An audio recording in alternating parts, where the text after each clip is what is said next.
There are actually two things that I really wanted to mention as we get started in our new series on Hosea this morning. One, I did want to mention that many years ago, I sat under the preaching of one of my former pastors who gave a wonderful message, a really challenging message, a series of messages on the book of Hosea. And ever since then, every time I've ever opened that book, every time I've ever read that book, from then until now, I can't but help but hear the tone and the challenge of that series from long ago. So even now, we'll hear some of the echoes of that series in our series here at our church. Now, I hope to take this series in a little bit different direction than my former pastor did, but I do want to acknowledge that he's helped shape my understanding of this book in many different ways. Also, as we did mention in the bulletin that we send out to you guys during the week each week, I want to mention that the book of Hosea, if you've never read it before, has some, well, let's say mature content to it. And so, although we will try to keep it within the bounds of good taste, there will be some mature content in the sermon this morning and throughout this series. So with that in mind, would you please turn in your Bibles to Hosea chapter 1, verse 1, and we're going to read all the way till chapter 2, verse 1. Would you please stand for the reading of God's Word?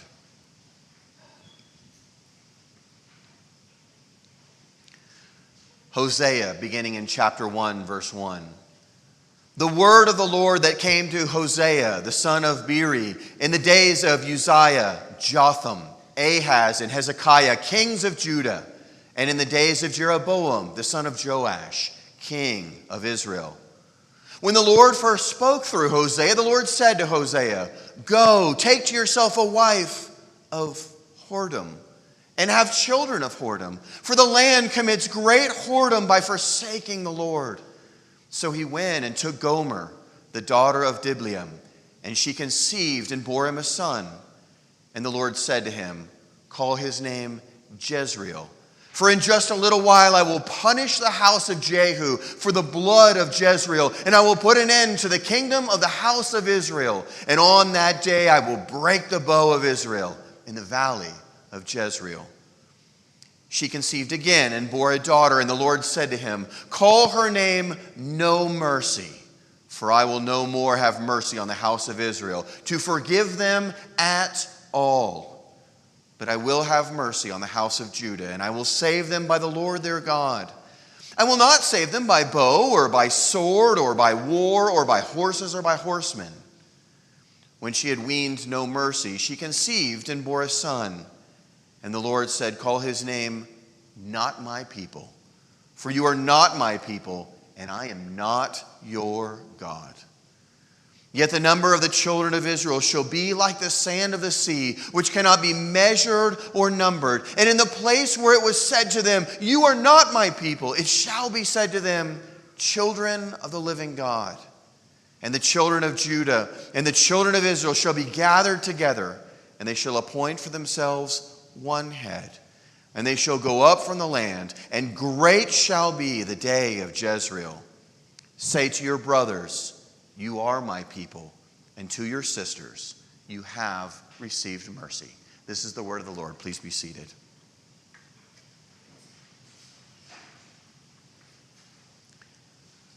So let's just be honest here right at the outset. God has asked some pretty strange things, especially from his prophets in the Old Testament. Take Ezekiel, for example. You'll remember that time that God asked Ezekiel to shave his head and his beard. And you think, well, okay, that's not that strange, right? Lots of people shave their head and their beards. Yeah, not with a sword they don't. And that's what God asked of Ezekiel. But not only that, he said, take that big clump of hair, that big giant clump of hair and beard, and I want you to put it on some scales, and I want you to measure it into 3 parts. And the first part of that big clump of hair, I want you to walk right into the middle of the city, right where everyone can see you, and I want you to set your hair on fire in front of all of these people. And if that weren't enough, I want you to walk around the town, and I want you to take another third of that clump of hair, and I want you to beat it with a sword. And then take the final clump of hair and just throw it in the air. And you might think, well, yeah, that's That's really strange. That's the kind of thing that gets you a free ticket to the mental hospital, or at the very least, it's the kind of thing that gets you uninvited from all of the parties of all of the socially acceptable people. What the Lord asked of Ezekiel, it's weird, it's uncomfortable, it's socially awkward, but it's nothing compared to what God asked Hosea to do. You see, God asked Hosea to get married. And maybe at first Hosea was like, oh, that's great, Lord. In fact, that's a fantastic idea. There are a bunch of really nice girls down at the synagogue, and a number of them come from families that are very faithful, that love you, and they're in your assembly every week. And I think my parents probably even already have a list, so maybe you and I could go down and we'll pick together off of that list of one of those really nice girls. Everything is going to work out just great. No, Hosea. You don't understand. I'm not going to send you down to the local synagogue. I'm going to send you downtown, down to the red light district, down in the middle of the town at midnight, where the streets reek of garbage and there's swarms of cockroaches. There is where you're going to find your wife. And you see, Hosea wasn't just going downtown to rescue some innocent girl from some low-rent apartment. No, he was going down to marry one of the working girls. I want you to imagine this for a minute. This is a prophet. This is a man of God walking through the gutter, walking through the shame to find somebody that he was going to have to live with for the rest of his life. I want you to imagine how Hosea's mother must have wept. I want you to imagine what his father must have gone through as his son, Hosea, ruined the family reputation forever. Imagine what the neighbors said behind closed doors. Did you hear who Hosea is, or better yet, what Hosea is going to marry? And the others would answer back, oh, no, that's nothing. Wait till you hear this. Hosea is trying to blame this on God. He's saying that God himself asked him to marry that woman. Can you imagine God saying anything like that? Can you imagine the Lord of the universe asking him to marry that horrible disaster? Well, time passed, didn't it? And things began to look up because Hosea's wife Gomer, she's now pregnant. And maybe this is just the thing to fix this situation. Maybe this is just the thing to fix that little embarrassing hiccup that Hosea had some time ago. I wonder if Hosea and his wife were at home. I wonder if they were picking out baby names when the word of the Lord came to Hosea again and said, no. You are not going to name your child. I am going to name your child, and you're going to name him Jezreel. No. Whoa. Hang on a second. I can't possibly name my child Jezreel, not the name of that bloody massacre that happened about 100 years ago. I mean, that would be like naming your kid Adolf Hitler in Germany. Nobody wants to hear that name. No child is going to do well in school with that name. But it gets worse, doesn't it? Because 2 more children were on the way. Let me ask you this question. In the text, what is the difference between Jezreel and the next 2 children?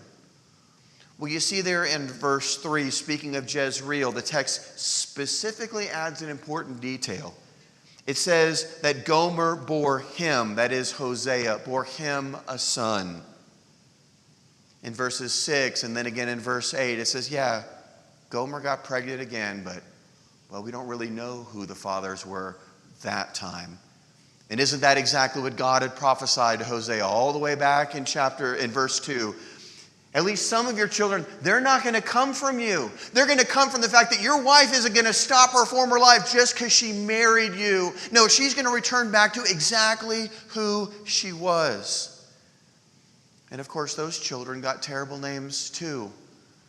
A daughter was born, and she was called No Mercy, or it could be translated No Pity. And then a boy is born, and he gets an even worse name. He's called Not My People. He's called This One Isn't Even Mine. Imagine naming your child that, but then imagine the scene as Gomer left the house night after night after night to look for other men. Hosea's soul shattered. Probably Jezreel and No Mercy and Not Even Mine crying as they miss their mother who loved the streets far more than she ever loved her own family. Let me say this about them. This is an embarrassing family. This is a scandalous wife.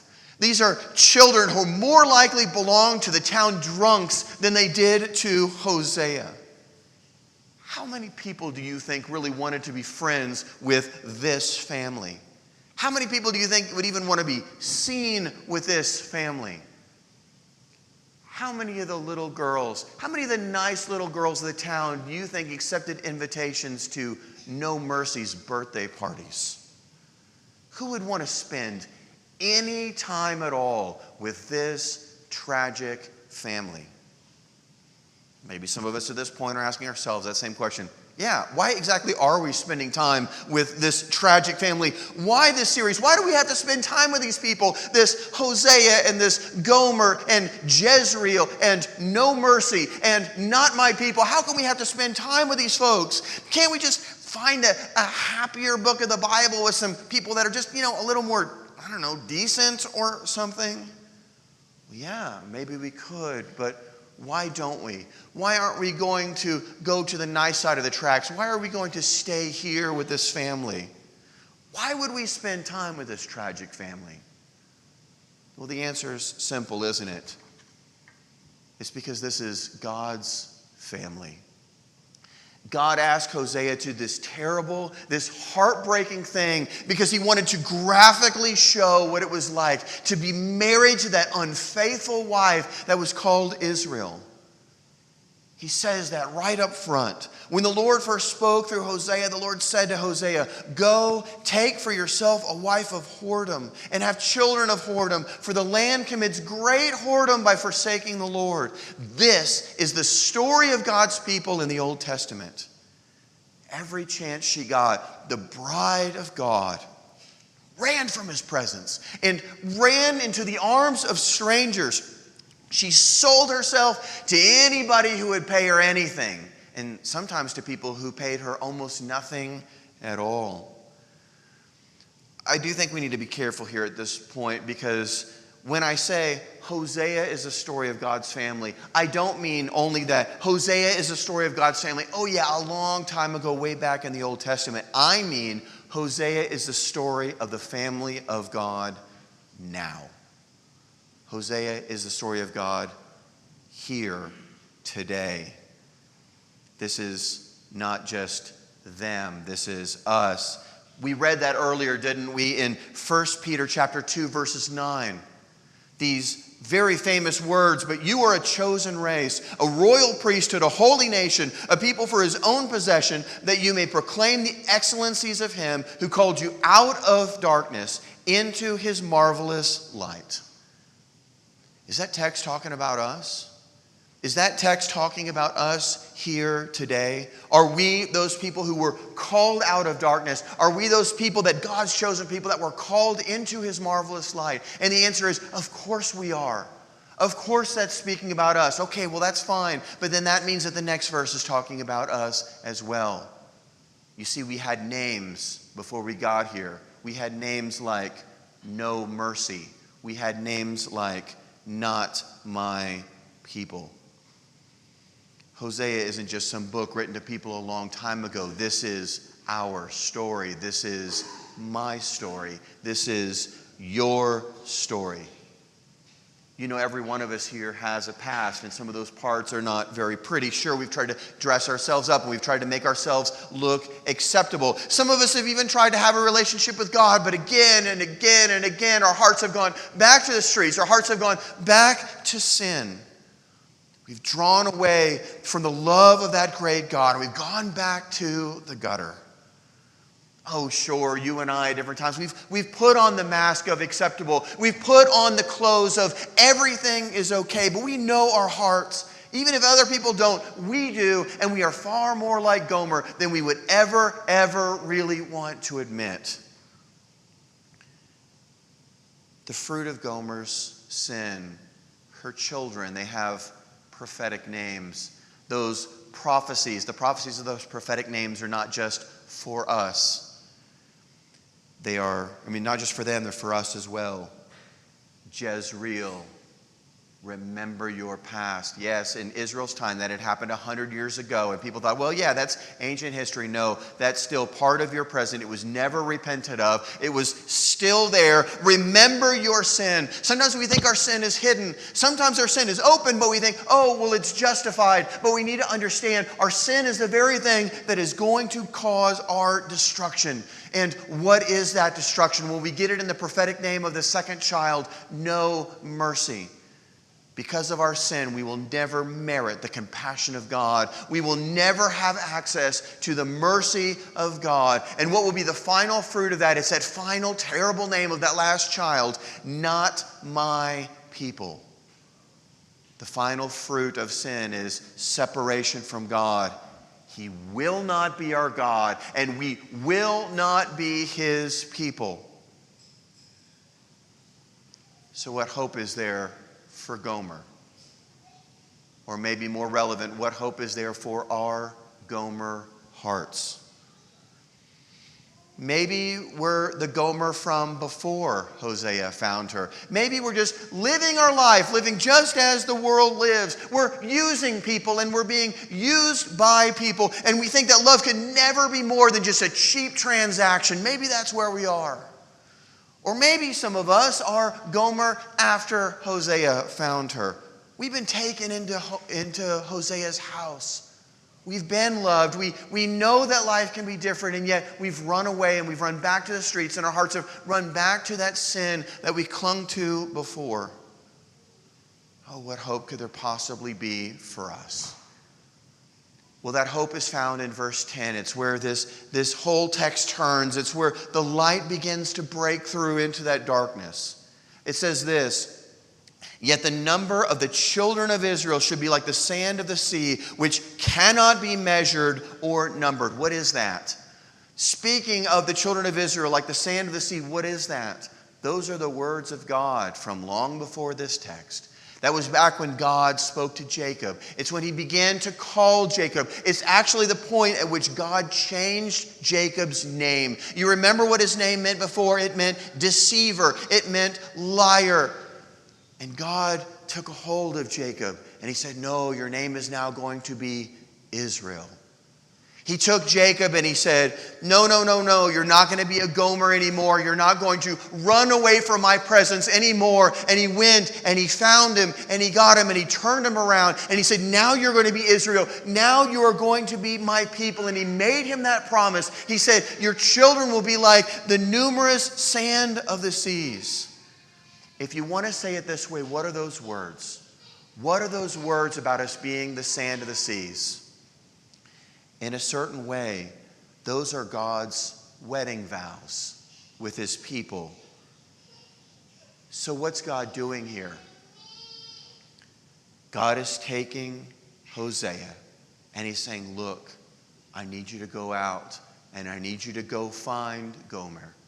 And I need you to go to that red light district. I need you to go to the very hotel room where she's there right now with her next client. And I want you to take her face in your hands. And I want you to recite to her once again those precious wedding vows. I'm going to recite to you those wedding vows, those precious words that Hosea said once again to Gomer. The word of the Lord coming to His people Israel. But I want you to notice there's something very strange. There's a very peculiar term there inside of these wedding vows. Here it is. We started in verse 10. Yet the number of the children of Israel shall be like the sand of the sea, which cannot be measured or numbered. And in the place where it was said to them, you are not my people, it shall be said to them, children of the living God. And the children of Judah and the children of Israel shall be gathered together, and they shall appoint for themselves one head.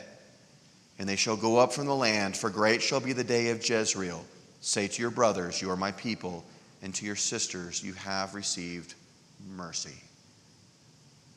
What was so strange about that is, as Hosea repeats those beautiful wedding vows between God and his people to Gomer, what's the little odd term in there? I would think that after all the problems that Hosea had with Gomer, after all of her infidelities, after all of her adulteries, I would imagine that the last thing that Hosea would ever say to Gomer is to speak to her about another man, but he does. Right in the middle of those wedding vows, right in the middle of all those promises, he talks about another man. He talks about one that it says in the text is one head who will unite his people to himself. Who is that man? Who is that one head that will unite all of his people to himself? Well, I'll give you a little hint. The very title of this book whispers his name. We're studying the book of Hosea. And Hosea in Hebrew is actually just a slightly shortened version. It's from the exact same root. It's a slightly shortened version of the name Joshua or Yeshua. In Greek, that name is pronounced Yesu. And in English, we say it as Jesus. The name Hosea is just a very slight variation of the name Jesus. So what do we literally have in this book? We have God calling Jesus to go and to find himself a bride. Not because she's beautiful, because let me tell you, she's not. And not because she's faithful, because let me tell you, she is not. But this Hosea, this Jesus, will pursue his bride. He will win her with his love and make her into the pure and radiant bride that she could have never have hoped to be. And we see that even the names of the children have changed. Not my people becomes you are my people. No mercy becomes you have received mercy. But wait a minute, what about Jezreel? Why didn't his name change? His brother's name changed and his sister's name changed. Why didn't Jezreel's name change? Well, Jezreel, as we remember, was the site of a massacre in the Old Testament. But now the massacre isn't mentioned, and so the attention falls just on the name itself, just on the name Jezreel. What does that mean? What does that name mean, Jezreel? It means God sows or God plants. Something new is going to be sown. Something new is going to be planted. Ground that had always been known for violence and ground that had always been known for blood was now going to be known for growth and now is going to be known for life. And that promise is going to echo out even centuries later to us. You know what? Most of us still have the same name that we were born with. But we will no longer be known by the circumstances of our past. We're going to be known by growth, and we're going to be known by life. Not because we sowed different seeds in our life, but because God himself sowed different seeds in our life. And that's what we're going to see coming up in these next few weeks in the book of Hosea. This is the story about how we were and how even today we still are pursued by the true Hosea, this Jesus, the great bridegroom, the great sower, the one who showed us mercy. And how did he do that? He did it by going out into the darkness and making unlovable people like us into his own family. This is the gospel. This is the good news. This is our only hope. How a tragic family like us came to be loved beyond our wildest imagination. Let's pray.